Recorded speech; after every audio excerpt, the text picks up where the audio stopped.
Hi friends, कसे आहेत तुम्ही सगळे? आज मी तुमच्यावर काही टिप्स शेअर करणार आहे, ज्या रोजच्या वापरातील आपल्या नाश्त्यासाठी आपण जे बनवतो इडली डोसा त्याच्यासाठी आहेत. इडलीचे तांदूळ आपण भिजवताना त्यामध्ये एक चमचा मेथी दाणे आणि 2-3 काळी मिरी आणि लवंग टाका, म्हणजे जे पोटाला डाळीच्यामुळे त्रास होतो तो होणार नाही. जसं इडली पीठ करताना त्यामध्ये पोहे धुवून त्याची पेस्ट टाका, म्हणजे इडली सॉफ्ट पण होईल आणि आपली सफेद पण राहील. ही टिप्स नक्की ट्राय करून बघा. आपल्या या टिप्स जर तुम्हाला आवडल्या तर लाईक, सबस्क्राईब आणि शेअर करायला विसरू नका. आपली तिसरी टिप आहे, जे इडली पीठ जे आपण बनवतो ते आता थंडीचे दिवस आहेत, त्याच्यामुळे ते कोणत्याही गरम ठिकाणी ठेवा. म्हणजे मायक्रोवेव्हमध्ये वगैरे ठेवू शकता किंवा कुकरमध्ये थोडं गरम करून त्यामध्ये ठेवा, म्हणजे चांगलं ते फुलून वरती येईल रात्रभरात.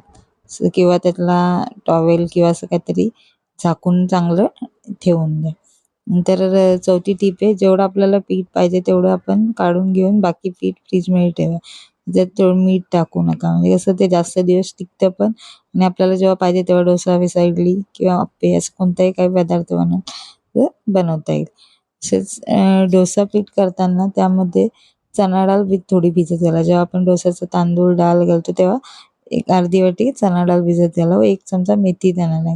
हे कुरकुरीत पण होईल डोसा आपला आणि टेस्टी पण होईल. आणि जर डोसा करताना ज्यावेळेला आपण पीठ रेडी झालं दुसऱ्या दिवशी जेव्हा डोसा करतो तेव्हा त्याच्यामध्ये रवा आणि बेसन टाका आणि ते मिक्स करून पीठ नंतर डोसा करा. ते एकदम बाहेरसारखा आपला कुरकुरीत डोसा तयार होईल. आपली 7वी टीप आहे, इडली व डोसासाठी आपण चटणी करतो. त्याच्यामध्ये कांदा, नंतर जे फुटाणे असतात भाजलेले चण्यांचे ते टाकले तर त्यामुळे टेस्ट पण वेगळी येते आणि त्याची कन्सिस्टन्सी म्हणजे ती घट्ट पण होते.